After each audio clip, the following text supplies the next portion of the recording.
everyone soon realized that Thanos was actually filming a TikTok. What about the sacred Chaos Scrolls? YN asked, only to be shushed by Jungkook, his piercing purple orbs gazing into YN's. Jimin, what's wrong? Jungkook whispered intently. My water broke! As God descended, the power of the Rickroll from Thanos was too strong and he immediately died. The devil was so astonished that he praised Thanos for doing the one thing he couldn't. Kill God.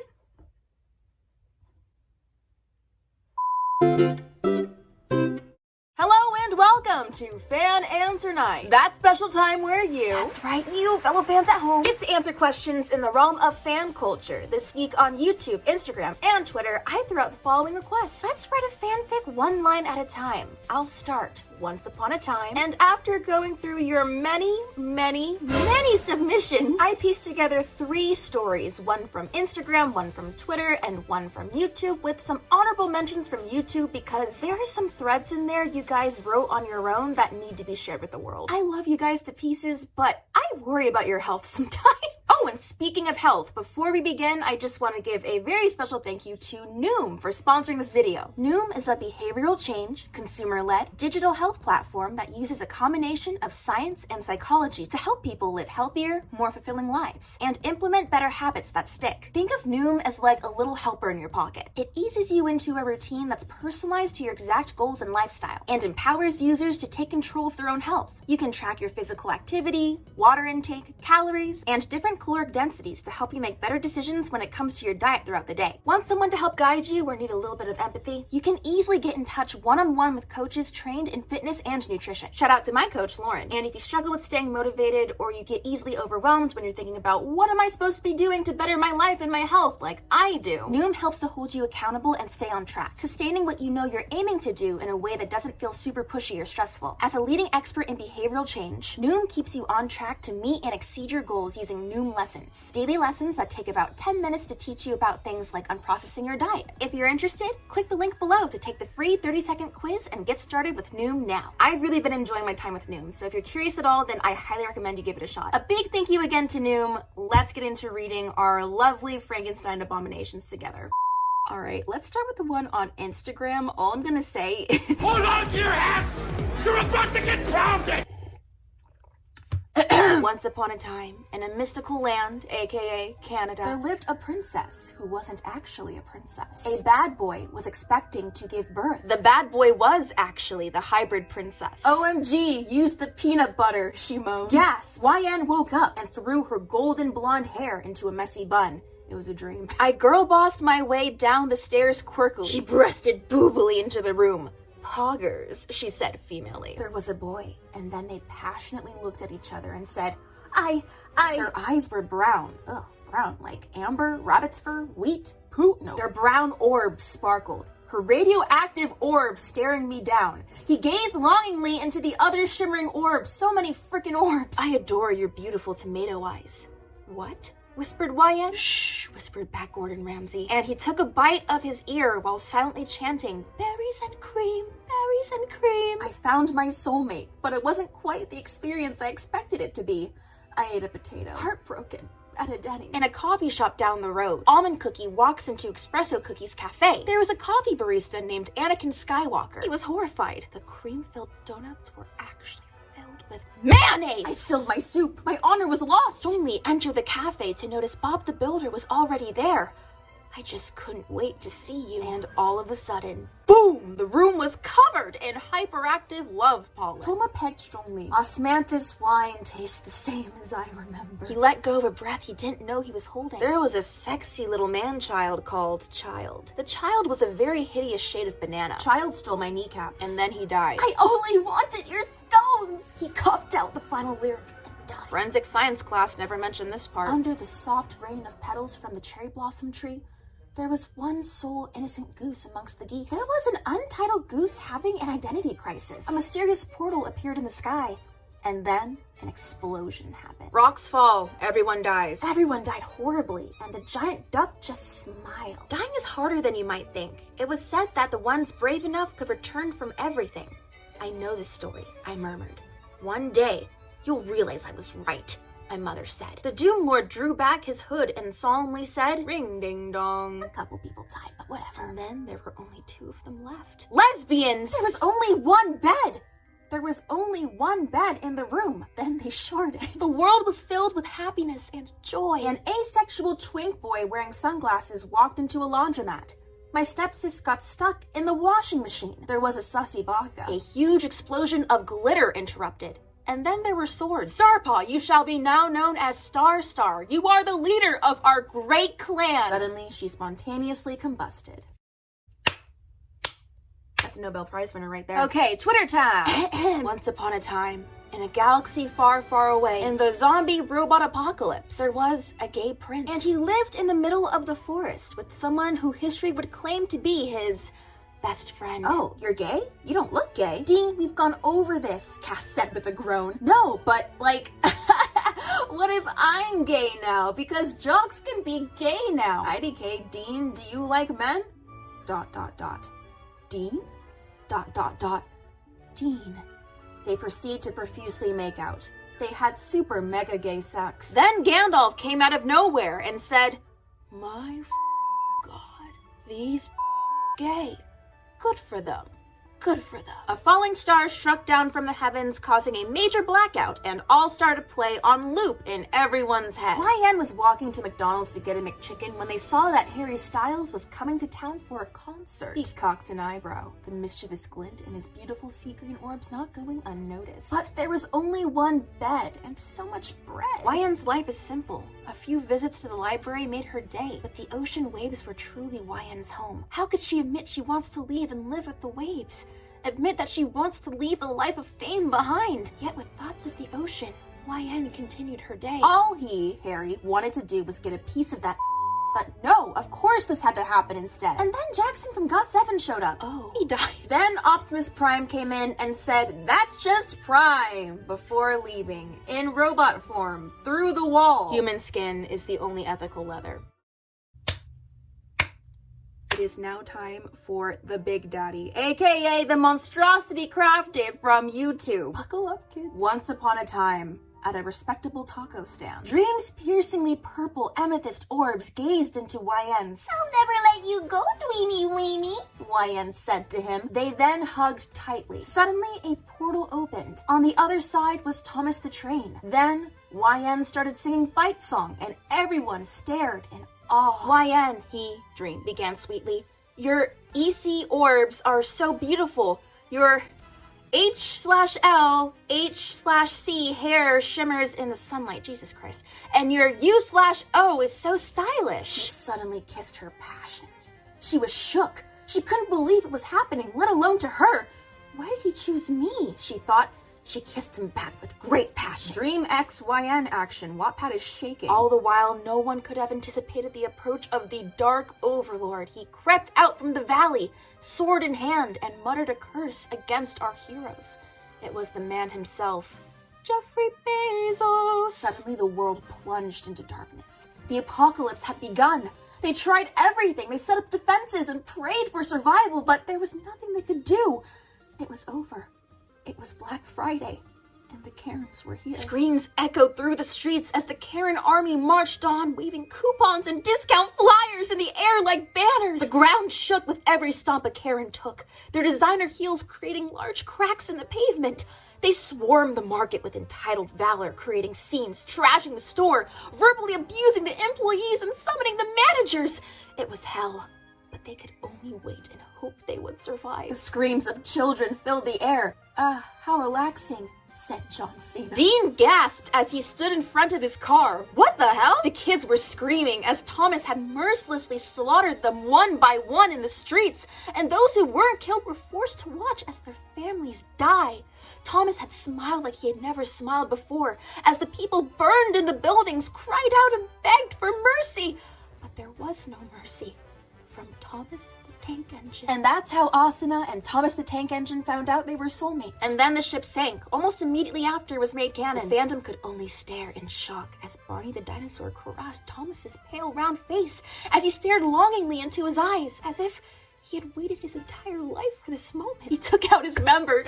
Suddenly the Kool-Aid Man punched him in his face. And was it just him, or was it kind of hot. Stop, they said urgently. They gave a horrified look. How could you do this to me, they exclaimed, after all that we have been through? Because singing killed my grandma, okay? I suddenly wiped the tears off my face, kind of annoyed. Don't, Kai, he said. How could he have been so blind? He couldn't believe how long it had taken him to realize that the person he was meant to be with had been there right next to him the entire time. Maybe if you weren't blind, you could see that I love you. It was an embarrassing moment between the two, yet their eyes were sewn together, unable to break apart. In that moment, he realized he looked quite submissive and breedable today indeed. You could cut the sexual tension with a knife. Jackson Wang then appeared from around the corner saying, "Party at my house tonight!" And then tragedy struck. That's it. My ex-boyfriend ate my last brain cell, I told Dream. His last brain cell disintegrated, and he crumbled to the ground screaming, "Why did it have to be owls?" Barry B. Benson then asked, "Where's this brain cell you talk so much about? I must obtain one for myself." Then the Bee Army came out of nowhere and started blasting jazz music so loudly they all died. "I trusted you," Dream shouted, as the other person stabbed him with his own banana. "The Deathly Hallows," S.O. said. "It is indeed in the cafe store that you shall find them." YN was shocked at the statement. YN solemnly looked down at her lover's blood-covered body with her wide, tear-filled, sparkling, crystal blue orbs and wondered how everything had gone so wrong. When she lifted up her ocean-like orbs, YN found herself staring at the half-vampire, half-werewolf, half-wizard, half-angel, bad boy of the wizarding world. His name is Achilles Malfoy, the recently found older brother of Draco. Everyone there either respected or feared him. But not YN. No, she loved him with all her heart, yet she never had the guts to tell him that, because she always thought she was never interesting or pretty enough like the other girls for him to return her feelings. But despite his tender embrace, he couldn't look him in the eyes, not after what he had just done mere seconds ago. He was the one who killed Dream with the banana. She cried, Dream, was the mafia boss's son! YN let out a breath she didn't know she had been holding and stared at his mesmerizing orbs. Then they tore off their clothes and started making out passionately. There was a sudden silence. Everything went still and suspense filled the air. Who was that in the distance? She paused for a moment and slowly stepped forward, the figure becoming clearer and clearer the closer she became. Suddenly, she stopped, staring in shock at the sight before her. She bumped into Rick Astley. He was 8'10" and the most handsome. He began to sing, "Never Gonna Give You Up," and she almost cried because it was so beautiful. There was a man named Rick Astley. He never gives people up. He never lets people down. He never runs around and deserts people. He never makes people... What? He never says goodbye. He never tells a lie and hurt people. They boned. Geez, YN going around. Someone asked who Candace was. Then Rick Astley angrily slammed the door, grabbing his pants on the way out. Then Shrek appeared out of nowhere shouting, "Everyone get down!" In that moment, a bunch of lasagna bombs fell from the sky. Someone's screaming. Actually, no, several people are screaming, and someone's screaming at them to stop screaming. And over all the screaming was the firing of laser weapons. Then the Death Star appeared out of the sky. Inside it, Emperor Garmadon and Palpatine were having their epic duel trying to have control of the machine and the galaxy. Outside, in the atmosphere of the planet, Kai was riding a giant moth, bracing for dear life as Mrs. Incredible swung and glided up to him to try and help him defeat the beast. But then a witch appeared and casted a spell that prevented everyone from playing Genshin Impact, which caused the whole kingdom to get Hanahaki disease because no one could resist Kaya's abs. "Oh my god!" they exclaim. Every member of the Dream SMP suddenly materializes. Remy leapt into the Groo-mobile and proceeded to drive straight into the ocean, barely escaping the police. He wouldn't let his heist be for nothing. Suddenly, a death note fell out of the sky, and everybody turned to look.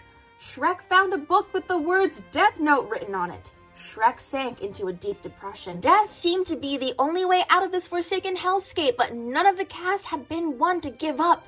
With a rush of adrenaline, Mickey Mouse jumped on top of the car and opened fire.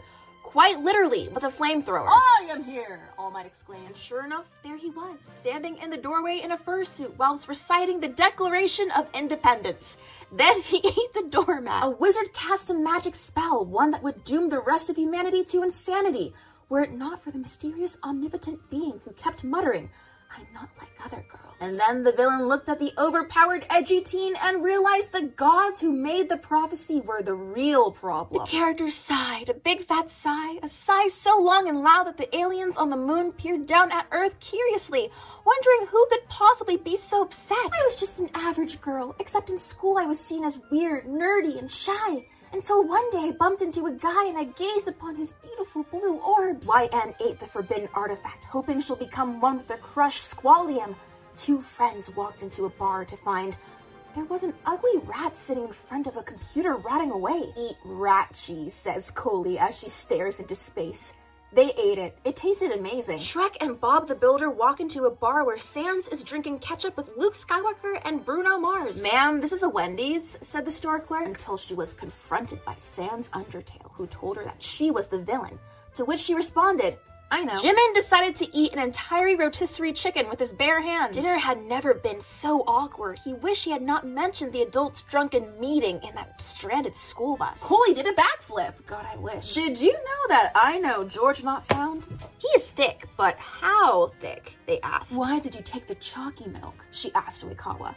He replied, saying, roll initiative. Tall, dark, and handsome man with a jawline as strong and sturdy as the Great Wall of China. And they had a blast. The only problem? The man lurking in the background. The tall man came forward to reveal Loki. She felt a hand over her mouth and thrashed against the vessel like grip. Clenching his fists, he swears to avenge everyone who died. Then, out of nowhere, the Fire Nation attacked. An extra wandered too close to the camera, blocking the mains. They were promptly expelled. Coley and Bibble were in bed, out of breath but amazed at the time they had just had. Not Bibble. But first, let me tell you about today's sponsor, as they... Then there was crabs. So many crabs. A hybrid dog cat exclaimed, yo, this shit on another level. This has to be the dumbest thing ever done. Bakugo scoffed, smirking. Are you sure about that? Endeavor got eaten alive by a cat. The gays thrive! Then, out of the blue, literally, the sky opened up, and in a flash, our cast of heroes vanished, replaced by a very disgruntled clan of chihuahuas. And an infernal scream shook the air. The Labradors! And they all lived happily ever after, more or less. Okay, I'm gonna read through some of the honorable mentions because it would be a crime not to. Suddenly, Bob the Builder burst into the room, shouting about how everything was on fire outside. The whole cast shuffled to the windows to see what was happening, and everything was indeed on fire. No one ran, no one screamed, no one reached for the hose to put it out, and yet no one looked away. Ravioli was everywhere. The ravioli was on fire. Literally, it was smoking. Suddenly, Orlando Bloom appeared, saying that macaroons were better than ravioli, and that it is punishment of God that they will now perish for liking ravioli. Bob the Builder cried, not because the building was burning, but because he messed up his new ravioli recipe. The cast felt pity for the builder. Then, from the sky, Morgan Freeman appeared. He got down on his knees, scooping the ravioli in his hands. But alas, the burnt ravioli slipped between his fingers. Bob didn't care that the flaming ravioli was giving his third-degree burns. It didn't compare to the pain in his aching heart. That day, he swore that he would find the culprit that set the building on fire and make them burn in hell, or at least witness his fury. Ravioli, ravioli, give me the formuoli, Morgan Freeman chanted. Morgan started eating the ravioli with a confident look in his eyes. To hell, whoever did this. Suddenly, Keanu Reeves appeared from the cloud, chanting, Zoo-wee, mama! Ravioli starts pouring down from the sky. They had no idea what to do when suddenly a portal appeared and Neville Longbottom walked out to see the room set ablaze. Quick, he said in a smooth voice. His sweater started to burn. Follow me! Everyone followed through the portal to crawl through a tight space, and the picture of Ariana Dumbledore shut tight behind them. Bob noticed the light at the other end of the tunnel and crawled towards him, but Neville pulled him back. No, he said. No one can know you are here. Stay, I'll be back. Noom. Bob held the ravioli tightly. His ravioli was his one true love, as the tunnel was filled with the smell of burning carbohydrates and the soft cries of Morgan Freeman. Bob began to pray, Dear Christian, no! Dizzy rolled over to comfort Bob the Builder. She saw the ruined ravioli he was still holding in his hands. The ravioli was still on fire. Can we fix it? Dizzy asked. No, we can't, Bob replied solemnly, tears streaming down his face. Then, out of nowhere, Fix-It Felix jumped through the wall. Through the wall. Fix-It Felix fixed the burnt ravioli, then winked at Bob the Builder. Bob hurriedly rushed to Felix's side, and in a moment of chaos, their hands brushed each other's. Felix's stomach filled with butterflies. Why am I feeling this way? He asked himself, but he would deal with those feelings later. Felix then ate the ravioli, and Bob started sobbing. The ravioli died tragically. Felix cried in dismay.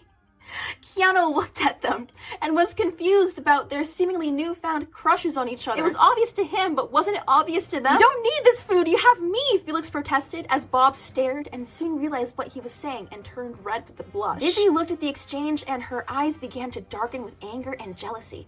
She quickly checked the time. Good, they were still over an hour before noon. And when Neville Longbottom would come back and reveal Bob the prophecy, which she had desperately kept hidden from him. Then, from a dark and dreary alleyway, Elmo ran up to break some shocking news. I just did an Ancestry DNA test, and it says I'm related to Kermit the Frog. I can't believe it, he said. Everyone stared at Elmo, except for Bob and Felix. They stared in each other's eyes. Everyone turned to see Elmo as Dizzy rolled her eyes and said, I don't care. This idiot is trying to steal my man.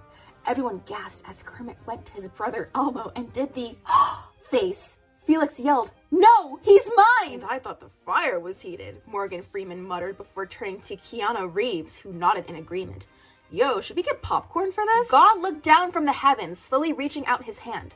Popcorn suddenly appeared at the sound of him singing, I want it that way. Dizzy swung first, but was easily defeated by Felix.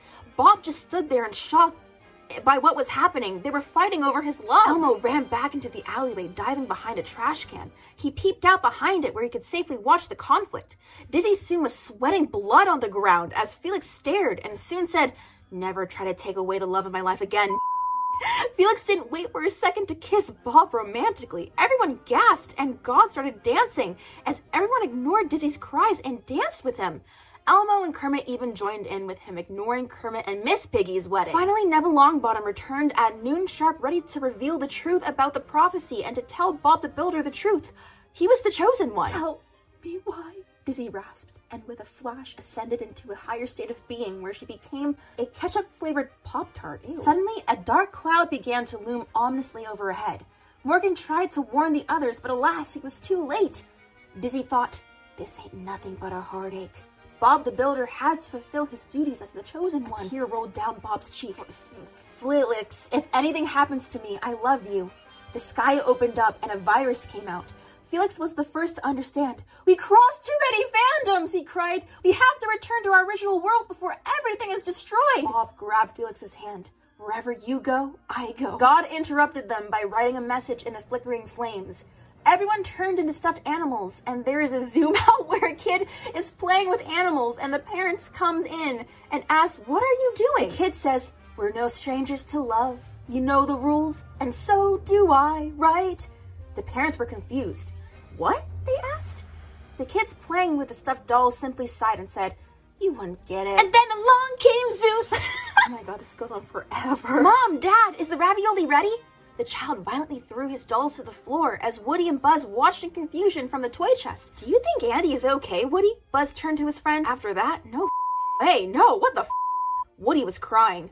Then the bees came. The bees. This is what Morgan had been talking about. Bob the Builder had to stand against them. Woody thought the new toys, TM, were crazy. The bees then sting everyone in sight as no one was safe from their wrath.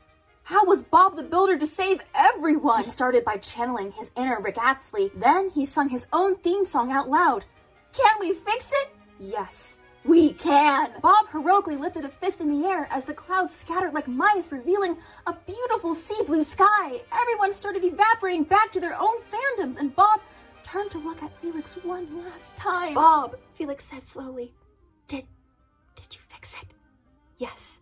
Yes, I did, Bob said. As they all simultaneously dived into the fandoms, Bob and Felix stared into each other's eyes once again. The sparkling glitter-like shine that Bob had in his eyes made the fixer softly smile. Felix's teal eyes shined due to the glow of the portals. Bob wanted to dive into it and swim endlessly. Oh, pure poetry. All of a sudden, Bob Ross appeared and said, it was all a happy little accident. It turns out Bob Ross was actually the one who caused the fire, shocking the other Bob and Felix. What the plot twist? They all gasped. Bob B said to Bob R. Bob said to Felix, I want to go with you. I'm tired of building things and I want to explore the world with you. Bob Ross pulled out a paintbrush. You're going to have to get past me first. You better hurry. Time is running out. He pulled off a wig on his head, revealing long golden locks of hair. Felix was absolutely mesmerized, for it reveals that Bob R was actually Rapunzel the whole time. The brush in his/her hand turned into a frying pan, and the wig turned into a chameleon. Just as Rapunzel was about to swing her pan into Bob's face, Wreck-It Ralph fell from the sky. Ralph smashed right through the frying pan. Rapunzel started crying. That frying pan was a gift from Stan Lee, and now he's dead. Glancing down with her green orbs, Rapunzel knelt down and picked up the pieces of her broken frying pan. But then the metal shards turned into infinity stones, and Rapunzel looked up with a now purple face. What? Bob Ross, who became Rapunzel, was now indeed Thanos. For Stan Lee, he bellowed, snapping his fingers after flinging the stones in the air. He then proceeded to do the Cupid shuffle. While Thanos was dancing, he started to sing a song. Never gonna give you up, never gonna let you down. Everyone soon realized that Thanos was actually filming a TikTok. And by doing so, he had summoned Ranboo. God take the wheel, he said. Suddenly, God descended from the sky. Clouds parted and they all looked in astonishment. As God descended, the power of the Rickroll from Thanos was too strong and he immediately died. The devil was so astonished that he praised Thanos for doing the one thing he couldn't. Kill God. Thanos, unfazed, just continued his stay TikTok. Lucifer decided to join in while Felix and Bobby looked on, dazed and confused. But then Bully Maguire appeared, kicking Germ into Thanos and Lucifer's eye. Thanos and Lucifer flinched at the sudden pain. What was that for? Lucifer angrily said. Thanos felt the painful sting in his eyes and silent tears because of the pain. Suddenly, a strange person came in and kicked Bully Maguire in the shins. Bully Maguire yelped in pain. Gee, thanks, but I could really handle it myself, Lucifer grudgingly muttered. Well, it looks like you needed help, though, so I ran as fast as I could, said a strange man. No. Lucifer looked up at him wide-eyed. His eyes were getting less blurry from the dirt in his eyes. He couldn't believe it. Let me help you, the stranger said, as he let out a gloved hand for a handshake. No! Lucifer saw blue fur and wide eyes and spiky hair. It wasn't a man, it was, the name Sonic. Sonic the Hedgehog. And I am here to stop you from eating your rugs.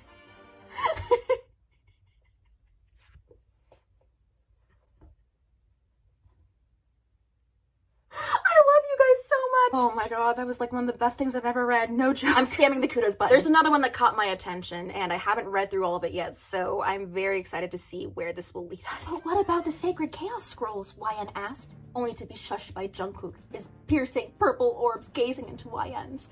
YN shuddered under his gaze as she took her hair up from her messy bun for some reason. We'll get the scrolls soon, YN, said Jungkook with a beautiful smile and romantic look in his orbs. Yeah, you're right. Of course we will, YN said with a small smile, while averting their orbs away from Jungkook's eyes. Jungkook watched as YN turned away from him, his orbs flashed with malice. Little did YN know that they would not make it to see the scrolls at all. Jungkook may have thought he was able to fool them, but after all, liars know liars. All I have to do is get rid of her, then the scrolls will be mine, he thought to himself. YN continued looking, going along this facade for now. He may be handsome, but the scrolls are mine! Just wait till I catch you slipping, YN thought as they continued to look for the sacred scrolls. YN's back was turned. This is it, thought Jungkook as he pulled out his knife. Suddenly, YN teleported around Jungkook, 2 knives in hand.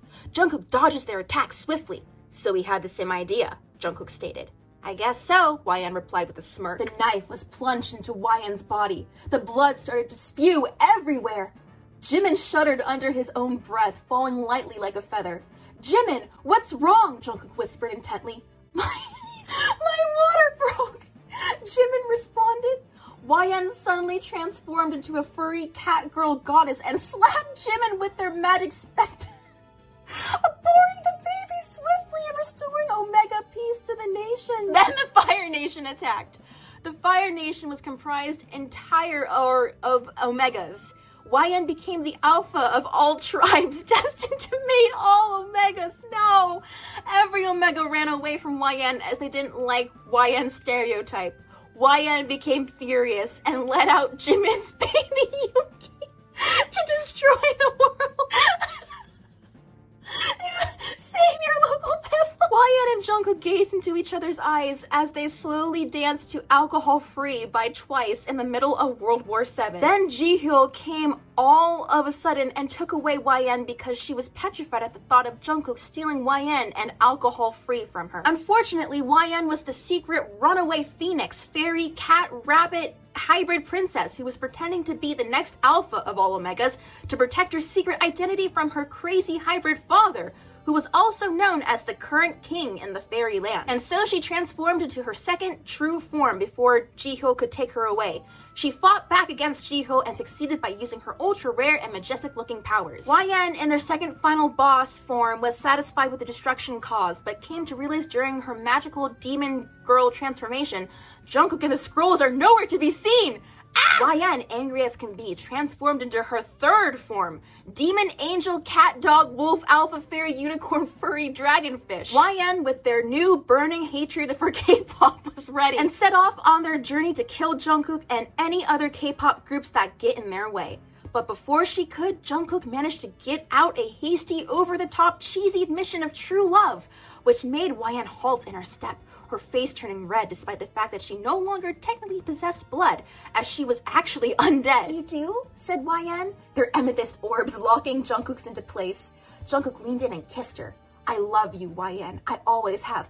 But you got Jimin pregnant! Oh, whoa! That's not true, baby. It was actually Dora pretending to be me. Author's note. OMG, guys, this is such a twist. Dora pretended to be Jungkook when Jimin got pregnant 8 days ago. Dora? As in Dora the Explorer? YN asks, batting her long, fluttery, foot-long eyelashes to Jungkook as he nods. "Yes, babe, to tell you the truth." Then his hair magically changes to a bob cut, wearing a short pink tank top and shorts that made YN blush and fall under her knees. "Where is the palace you were born in? Half Neko, half wolf, half demon, half angel, and half dragon princess." It was behind Dora, but he didn't see. Then YN, in her final form, all her powers put together into one, put the world and its people in flames as her final force of vengeance. What a twist. M. Night Shyamalan would be proud. There are so many other amazing threads in this entire comment section, so if you guys want to peruse it yourself, you will not be disappointed. I guarantee it. But thank you for joining me in this wonderful fanfic extravaganza. And to everyone who submitted stuff, y'all are crazy in the best way possible. I love you so much. If you would like to be the next fan, then keep an eye out on my YouTube community tab, my Twitter, my Instagram story for the next question or request I throw out. And thank you again for watching, everyone. I will see you in my next video. Bye! 안녕.